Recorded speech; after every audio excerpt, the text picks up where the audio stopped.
เอาดงเน่จบกันเงินพอเลยใหม่พอยังนะมาบ้านถิ่นอีละดาจะสิเมื่อแล้วบ่นี่เนอะบ่เอ้ยตั้งแต่มือมาจนมือเมื่อพี่น้องคลิปแม่น้ำคิงบ่ได้ถ่ายบ่ได้อัปเดตอีหยังเพราะว่าบ่ได้ไปเล่นไปเที่ยวทั้งใดมีแต่ผู้ไข่ผู้นาวผู้ดีกับผู้ท่านส่วงว่านี่ก็ไปหาหมอ ยังบ่ได้ไปใช้กันมุดมัดหลายผู้นั้นก็เจ็บผู้นี้ก็เจ็บออกไปตั้งแต่มือมาเพราะว่าสติเพราะว่าขนาดอีกเอายาติดหวยว่าเนี่ยไม่พอเพิ่นติดโอ้ยสบายดีเด้อพ่อพี่น้องสบายดี FC ทุกคนเนาะมื้อนี้ก็เป็นคลิปแบบว่าสิเมื่อเด้อพี่น้องร้านสิเมื่อได้เนาะตีคนดอสิเมื่อปลาแล้วบ่นี่ฮะจะไปจะตั้งใจเฮียนเด้อตีเด้อจะไปวงเฮียนเด้อใหญ่เป็นบ่าวเลยฮะกระเรียนปโซจะหน่อยเนี่ยไปได้17-18 ปีแล้วไปหาเงินซอยพอได้เลยหมออยู่บ้านได้เลยเพิ่นว่าหวานเพิ่นบ้านเพิ่นบ่มีไผไปท่าอีกเพิ่นว่าโตก็เปิดประวัติเด้อไอ้ตีคนแรกนี่ข่อยนี่น่ะสิไปว่าสิไปน้ำคิงนี่แหละไปคิงไม่สิทำแล้วไม่ใช่ทางงานหน่วยน้ำคิงทางงานผมก็อยากให้จะบ่เห็นบ่อยู่ทุ่งค่ะสิเมื่อเด้อพี่น้องประวัติเพิ่นมากับ6 วันนี่4-5 วันบ่ได้บ่เฮ้ยประมาณนี้เนาะ7 วันมาวันศุกร์มื้อนี้วันศุกร์เนาะโอ้พอดีทิศมาวันเสาร์มาวันเสาร์โอ้6 วันพอดีอาทิตย์หนึ่งพี่น้องคือเป็นเดือนแล้วก็เป็นอยู่ต้องอยู่บริเวณยังอยู่บริเวณยังแบบว่านอนเผากันพี่น้องแต่ละมืออีดีเพราะว่าบ่มีคนมีแต่คนบ่สบายคอยกับบริภาไปทั้งใดได้เลยเพราะว่าดิ้งกับใครแต่มือนะผู้ยันตีร้านมาว่าสิได้พาร้านไปดินไปเที่ยวกับไปไซกับกินแล้วตีกินนะพอถอดอนเนี่ยเป็นน้ำลูกอะไรอยู่เอาตะปือเอาพอตะปือ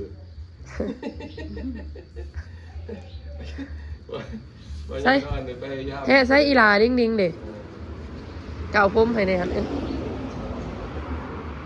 แม่น้ำคิงจะไปส่งพี่น้องอยู่ที่ยังเกาะรัก8ไต่บ่พอปากเซ่พี่น้องไปส่งอยู่คิวรถเลยเนาะเนี่ยพี่น้องเบะเขาปล่อยเบิดมือเบิดคืนแดนเดาะตามบ้านอยู่เนาะบ่เรื่องเบะกับขี้เทนเบะตัวเองพี่น้องแล้วมาเป็นยังเนาะปล่อยเดาะเลยตามบ้านเลยเบะไล่นะพี่น้องแถวบ้านเขาปล่อยเนาะเขาบ่ได้ค้างเนาะเขามีแต่ปล่อยน้ำคิงสินยางไปซื้อของก่อนซื้อบอแมงอีน่าแนวเสียพี่ฟอหาลงเรามาขายแมงอีเอาปันกันกินทงหนึ่งทงละไซส์นะทงละ20พอกินเนี่ยหาบ่ได้กินหนูแต่กี่คิดเห็นพ่อตอนอยู่หน้าหวยเนาะเห็นหน้าปีนะเขาไปติดกับได้เป็นเท่าไรได้เป็นของแต่เดียวนี่บ่มีได้โอ้ตัวหน้ายังตัวหน่อยตัวดวงนี่เลยมันขัดเลยกินมาเดิมเข้าเลยน้ำโอ้กินเด่นนี่เด้กินเอาตำป่นเสะแบบนี้พี่น้องไม่อีทงละ20,000 กีบไปขัวกินแล้วแม่น้ำคิงไปหาอาบน้ำก่อนเตรียมตัวไปส่งอันนั้นเครื่องเต็มลังโหลดพี่น้องเอ้ยเสียผ้าเนาะบ่ไรย่างผ้าก็ได้แต่เสียผ้าลังโหลดกระสาดเปื่อนผู้ที่3 โสปาที่โตจะเครื่องไฟตัวเครื่องไฟเอื่อยน้องผากพี่น้องเพราะว่า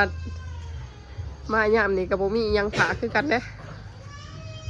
จะเอาเสียผ้าให้ดูให้ด้านจักหน่อยจักสีออกพี่น้องเพราะว่าตอนนี้ พอแต่บ่7 โมงพอ เท่าไหร่ก่อนแล้วเลย ฮะ เดี๋ยวมันเคยรู้ก่อน 8 โมงครึ่งรถออกพี่น้องจักโมงล่ะ โอ้6 โมง10 ปลายนาทีหนึงโอ้พอดีพอบ้านสิไปส่งอ้ายให้มันทัน8 โมงครึ่งเนาะรถออกพี่น้องคันบ่าบ่ทัน8 โมงครึ่งนี่เพิ่นสิได้นอนแข้งอัตตะปือไว้แข้งอัตตะปือคืนหนึ่งนอนบันภาคอีกเพราะว่าหอดแข้งอัตตะปือหันยังบ่ทันหอดบ้านเพิ่นได้ยังสิขี่รถขึ้นไปอีกพี่น้อง จำทะเบียนเลยบ้าน จำไส้แดนผัวไส้แดนอีหยัง จำทะเบียนหมดเลย ไส้แดนขมิ้นปลาเถอะ ใช่กินเราเป็นข้อง่าย ผู้ใดพี่น้องเอ้ยบ้านเพิ่นบ่ได้แม่นไกลๆไอ้2 คนนี่เอาได้มีอาไก่เบิด2เนาะ ๆม.1ขามหน้าม.1 หมอหนึ่งขามหน้าหมอนี่ขามยังขามเขาบ่ ม.1ผัดขามท่า ทางไกลมีแต่คอยนี่น่ะ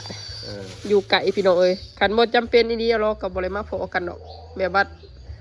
าบ่ได้มาอาหารนะเนาะ 3-4 ปีผมได้มาทีหนึ่ง คือแนวนี้แน่คิดเงาะเอาท่า นี่ก็ เงาะน้ำหันน้ำหนี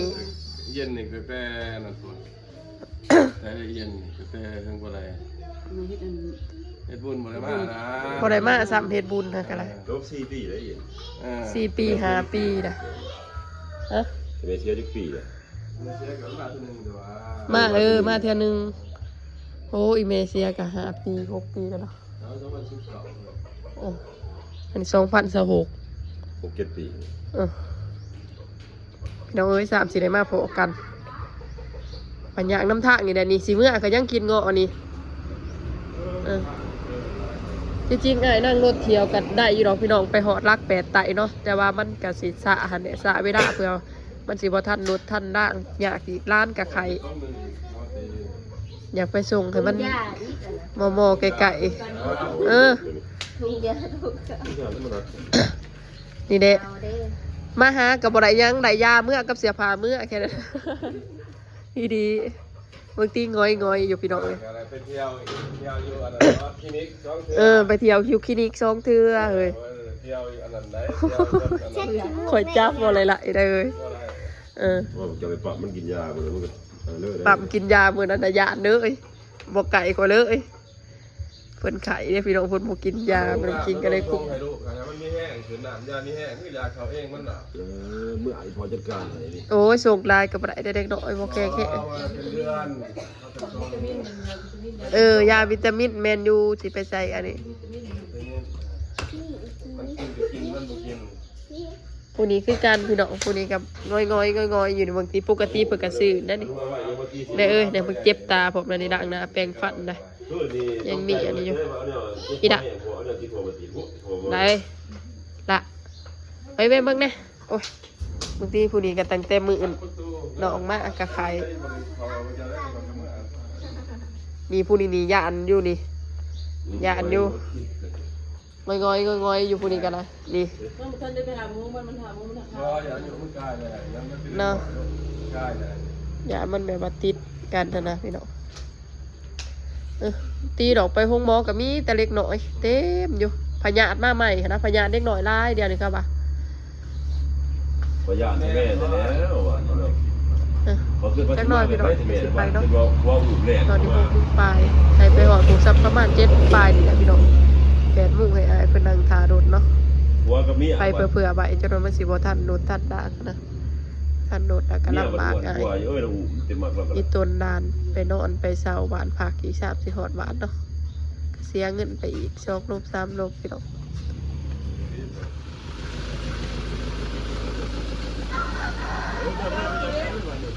ไปบ๊ายบายสตีบอกพ่อใหญ่เนตีพ่อใหญ่เมื่อป้าก่อนเด้อขึ้นรถก่อนหมู มาเด้อดานกับเมื่อป้าพ่อใหญ่นะฮะไปคืนน้ำเคียงคืนลูกดิ้งคืนน้ำแม่ข้างหน้าพี่น้องให้ดูคืนสิ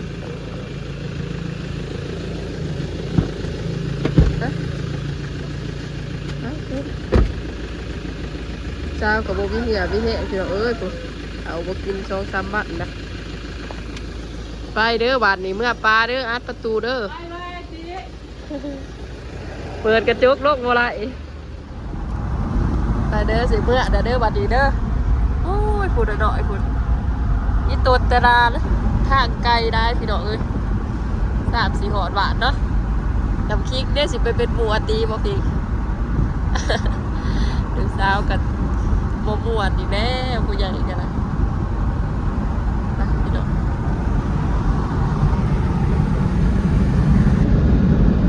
ทางกันเด้อเพราะว่าในฝนตกอยู่สิเฮ็ดเต็มแล้วเนาะอย่าว่าเฮากระตุกคือกันแต่บ่ได้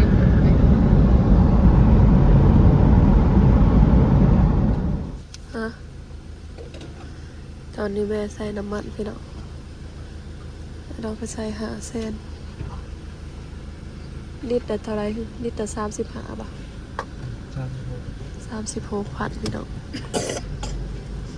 เดี๋ยวเราบอกใส่ตอนไหน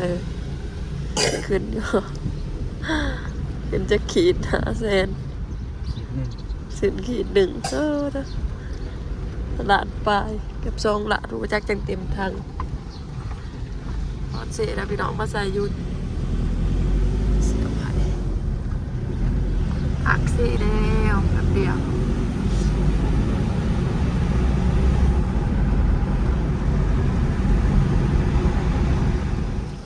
ตอนนี้ห้ากระหอดลัก8แล้วพี่น้องคิวรถ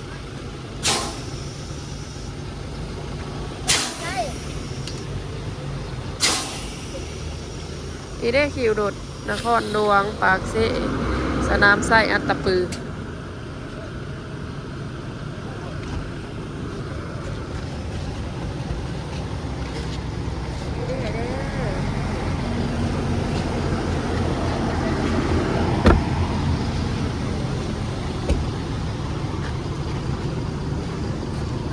อยู่นี่ไปได้น้องพี่น้องไปใส่กะไรมีทั้งคิวรถเมืองโค้งคิวรถไปอัตตปือไปใส่คันได้อายเป็นดังเนี่ยคันสีเขียวเป็นรถตู้หน่อยวะ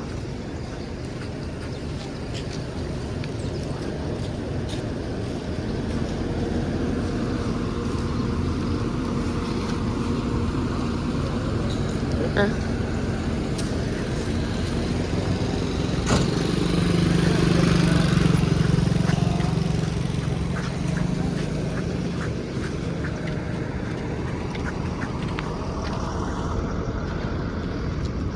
อัตตปือเสขับเพาะสนามไส้อัตตปืออัตตปือไปอัตตปือลายเฮ้ยอันย่างนี่ดีด่ะ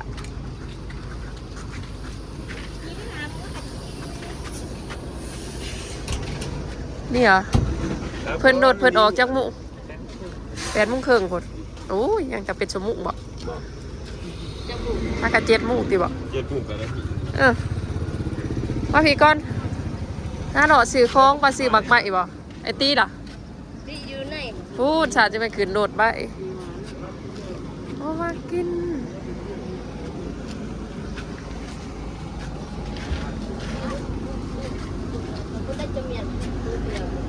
ขึ้นโดดใบแต่อาตีขึ้นก่อนหมู่เลยยังพอดีเดี๋ยวเพื่อใบพี่น้องมาหอดใบก็ดีกันโอ้ยอันนี้ก็เมื่ออยู่แต่อีต้นลาน3 สิหอดซื้อยังหนูจะสิเอาอีหยังใครนะไม่แท้ๆนี่เขาพอท่านละเปิดอีหยังเนาะ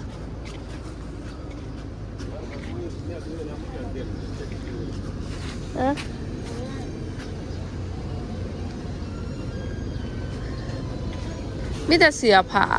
กับคล้องอันนี้เนาะจะอยากได้ยังอยู่เอาบ่เกิบสิซื้อให้ไปหาเบิ่งปะหาเบิ่งเกิบปะนี่ขนมเค้กก็นะ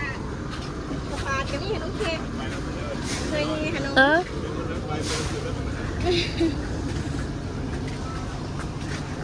มันบ่มีอีหยังนะ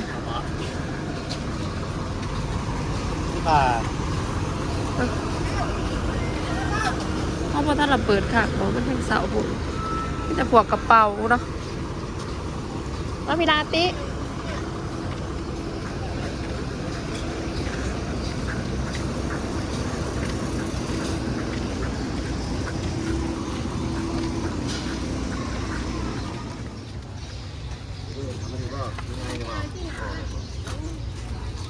เสียเกิบให้ร้านก็จะขู่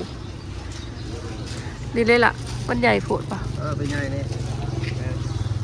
ซื้อหาได้ดูถ่ายมันเป็ด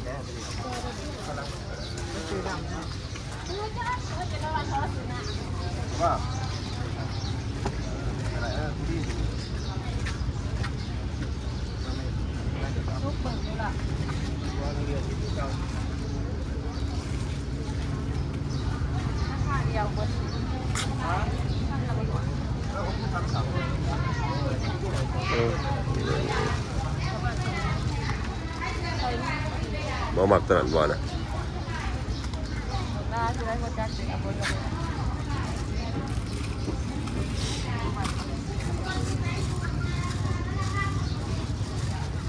มันหมักตัวแดงในรังมันแต่แดงกับผมตรงมันเป็นก็เกือบตัวนั้นก็เกือบผู้หญิงนิดหน่อย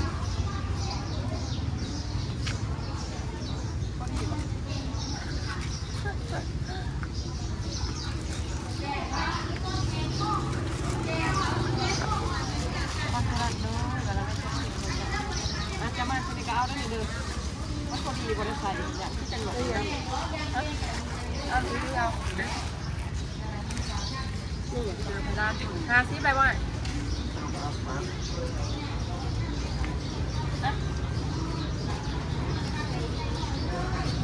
เกือบผู้เดียวก็วันได้ปีนี่ก็ได้มาหาสิเกือบโล10 บาทนี่อยากได้อีกกันเว้ย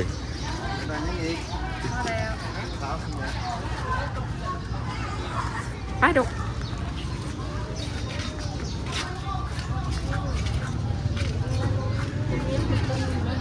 ไปหาหน่อยมันสื่อให้ทุนเรื่องสิมาครับ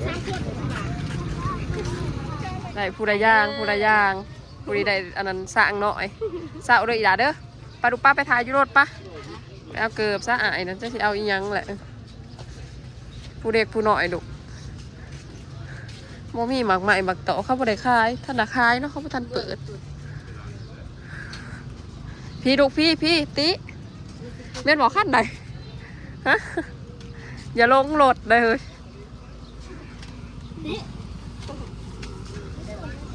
ดื่มเลยนะไปขึ้นไปทายยุโรป เอา นะ ไปทุ่งมานอนนะแต่ลุงปันลุงเลี้ยงเอาไว้เถอะเนาะไปสอบก่อนนี่ ไปเมื่อเด้อบัดนี้เด้อคอยชิเมื่ออะไรนี่เพราะว่าบ่ได้มีหยังนะเด้เมื่อเด้อหลานเด้ออีหลาเศร้าแล้วคนหูเด้อยินบ่อยู่ดีไม่แห้งมายามอาใหม่นี่อันนั้นได้สางสางงามเลยเด่นเนื้อไปเด่นอยู่เพื่อนเลยลูกเด้ออตีอาเมื่อเด้อตีเด้อคนหูหลาเด้อดีไม่แห้งมาทุกคนไปดูปะบายบายเนี่ย บายบายเบิ้งบายบายก่อนไหมบายบายก่อนไหมบายบายบายติ อย่าเพิ่นหัวน้องคลองเด่นเช้าไว้ดุไอ้เมื่อก่อนเด้อซ้ำบ่ได้เห็นยังนะเด้ถาจะหลุดออกนั่งล้างว่าหนุกหรือนั่งน่ะอู้มีละไปขึ้น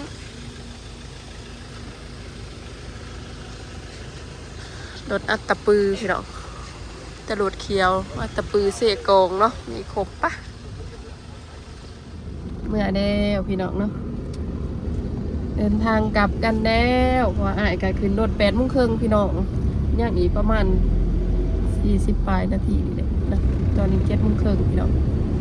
สิไปหาแบซื้อยาให้ลูกสาวอีกยาซื้อยาวิตามินยาอันนี้เนาะวันนี้กับบ่ทันช่วงพี่น้องบ่กินข้าวกินน้ำ2-3 วันนะตั้งแต่ขายมานี่